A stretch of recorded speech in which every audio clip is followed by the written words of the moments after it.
안녕하십니까? 인베스트 매트릭스입니다. 오늘은 한국 경제에 관하여 얘기해 보려고 합니다. 제가 이 자료의 제목을 다음과 같이 달았습니다. 안타까운 한국 경제, 부러운 미국 경제. 마음 아픈 이야기지만 왜 그렇게 제목을 달았는지 보도록 하겠습니다. 먼저 시작하기 전에 이쪽의 고지사항 꼭 확인해 주시고 내용이 좋다고 생각되시면 구독 신청해 주시고 좋아요도 눌러 주시기 바랍니다. 향후 우리는 1%대의 경제 성장에 만족해야 할지도 모릅니다. 왜 그런지 한번 보도록 할까요? 4쪽의 그래프는 지난 80년대부터 작년까지 우리나라 경제 성장률 추이를 보여주고 있습니다. 장기적으로 성장률이 하락 추이를 보여주었죠. 이것을 가지고 우리나라 경제가 그동안 잘 못해왔다고 얘기할 사람은 아무도 없을 겁니다. 80년에 649억 달러였던 우리나라 경제 규모가 2018년에는 1조 6천억 달러 규모로 40년 만에 거의 25배 성장했으니까요. 사람도 유아기나 청소년기의 성장 속도가 빨랐다가 10대 후반부터는 성장 속도가 둔화 내지는 정체되는 것과 마찬가지로 경제 규모가 커지면 성장 속도가 둔화되는 것은 당연한 겁니다.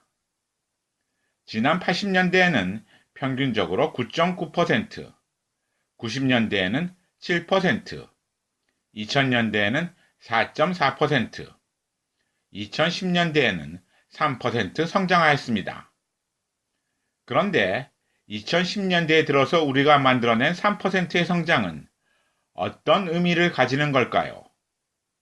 경제 규모가 커졌으니 이에 만족해야 하는 걸까요? 아니면 나쁜 대외 여건 속에서 이루어낸 거라서 대외 여건이 호전되기만 하면 경제 성장률은 다시 올라갈 수 있는 걸까요? 다음 쪽에서 그 대답을 드립니다. 좌측의 그래프는 세계 경제 성장률과 한국 경제 성장률을 연도별로 보여줍니다. 2011년부터 8년 연속 우리나라 경제는 세계 평균보다 못한 성적표를 보였습니다. 가운데의 그래프는 OECD 36개국 회원국 중 경제 성장률 기준으로 우리나라가 몇 등이었는가를 보여줍니다. 2000년대에는 대강 5위권의 성적을 보여주더니 2010년대에 들어서 급격하게 등수가 떨어지면서 급기야 2018년에는 16등으로 추락합니다. 이 두 가지 그래프 다 공이 2010년대의 낮은 경제 성장률이 대외 여건 탓은 아니라는 것을 보여주는 거죠. 3%의 낮은 경제 성장률은 결국 우리 내부의 문제라는 것을 보여주는 겁니다. 가장 우측의 그래프는 미국과 한국의 경제 성장률을 보여줍니다. 1980년 정치적 혼란기와 IMF 경제 위기를 제외하면 70년대 이후 정치 경제적으로 빅 이슈가 없는데도 우리나라 경제 성장률이 미국보다 낮은 적이 최근 2015년과 2018년밖에 없습니다.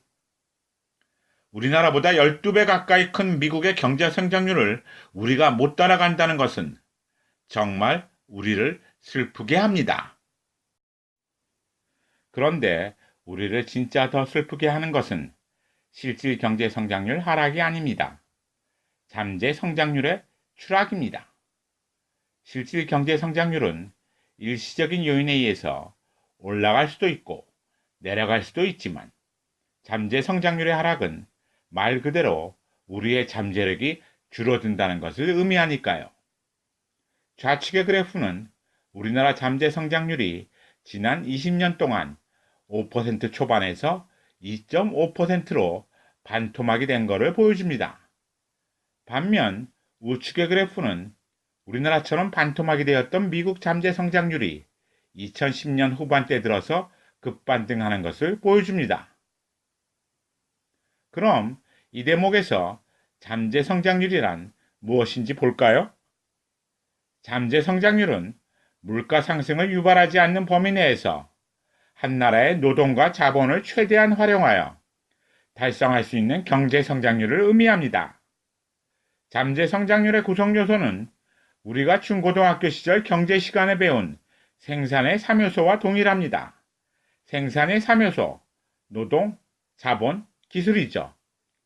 이 생산의 3요소 중 노동, 자본이 더 투입되거나 기술이나 노동 생산성, 여기서는 총요소 생산성이라고 표현합니다.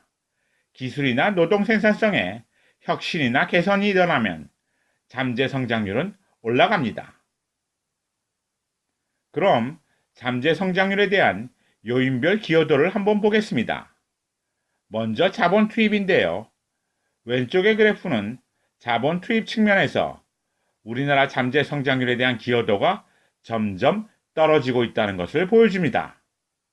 반대로 오른쪽의 그래프는 미국에서는 그 기여도가 2010년대 후반에 들어서면서 급반등하는 것을 보여주고요. 실제 한국과 미국의 투자 증가율을 보면 여기서는 고정자본 형성 증가율이라는 표현을 썼는데 쉽게 얘기하자면 건물 짓고 공장 지어서 장비 깔고 뭐 이런 것이라고 생각하시면 됩니다. 전 세계적인 금융위기가 있었던 2008년, 2009년에는 투자 증가율이 한국이나 미국이나 큰 폭으로 떨어졌지만 금융위기 전 7년과 금융위기 후 8년을 비교해 보면 한국은 투자 증가율이 하락하였는데 미국은 2% 중반대에서 5% 초반대로 거의 2배 올랐습니다. 미국과 같이 큰 나라에서 5% 중반대의 투자 증가율, 정말 대단한 거죠.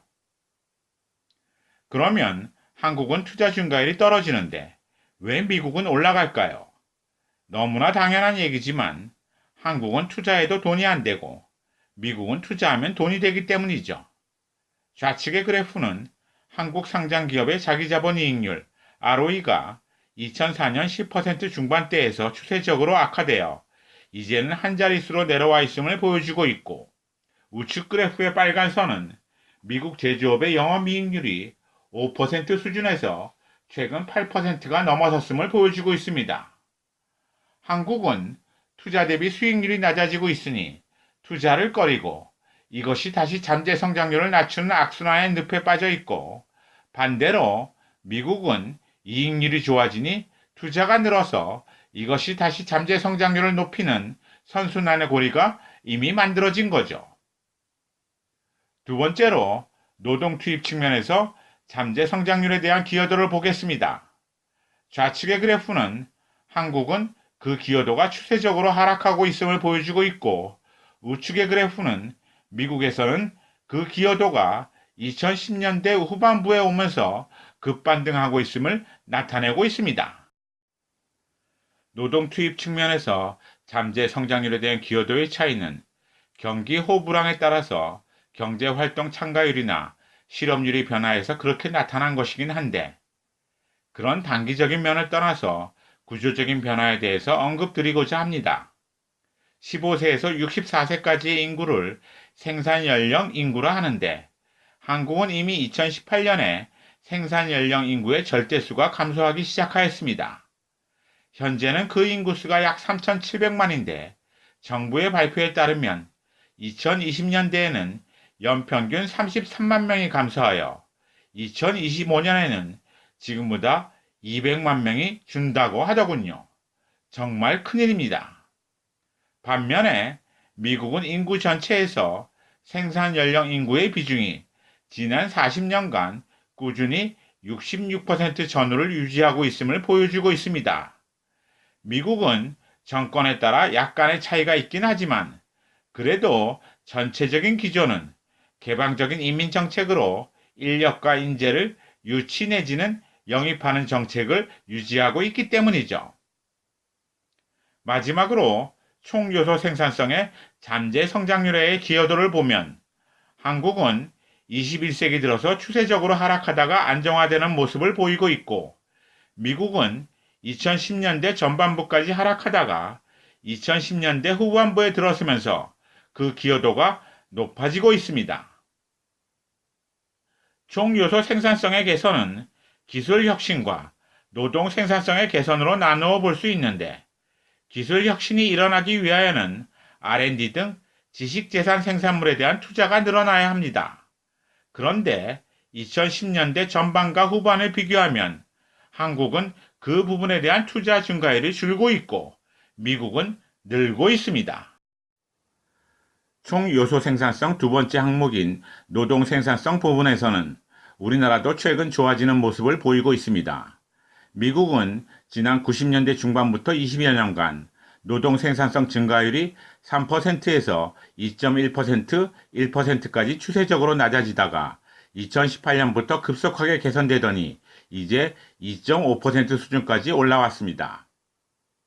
마지막으로 잠재 성장률 요인별로 기여도를 종합하여 2010년대 전반부와 2010년대 후반부를 비교해보면 한국은 총 요소 생산성의 기여도는 거의 변화가 없는 상태에서 노동 투입과 자본 투입 순으로 기여도의 감소 크기가 커서 잠재 성장률이 하락하였고 미국은 자본 투입이 기여도가 크게 증가한 가운데 노동 투입과 총 요소 생산성의 기여도도 같이 증가하여 잠재 성장률이 큰 폭으로 증가하였습니다.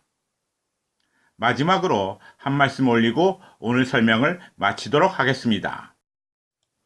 잠재 성장률의 하락은 큰 의미를 갖습니다. 향후 대외 변수가 호전되더라도 경제 성장률의 업사이드를 제한할 수 있으니까요. 향후 저출산, 고령화로 인한 생산 연령 인구의 감소, 주력 산업 성숙화, 불확실성 확대 등으로 인한 추세적 투자 부진을 고려할 때 잠재 성장률은 더욱 하락할 것으로 전망됩니다. 더욱이 생산 연령 인구의 감소는 단기적인 대책이 거의 없는 상황이라 막막하기까지 합니다. 정말 안타까운 상황이지만 기업은 생산성을 제고하고 미래 먹거리를 찾아 투자를 활성화하며 근로자들은 기업의 이런 노력에 적극적으로 협조하고 정부는 경제 전반의 구조개혁을 통해 투자를 유도하고 기업의 생산성 제고 노력을 돕고 노동 공급 둔화 속도를 완화시켜야 할 때입니다. 만약 경제 주체별로 이런 노력을 게을리한다면 아마도 우리는 1%의 경제 성장에 만족해야 할지도 모릅니다.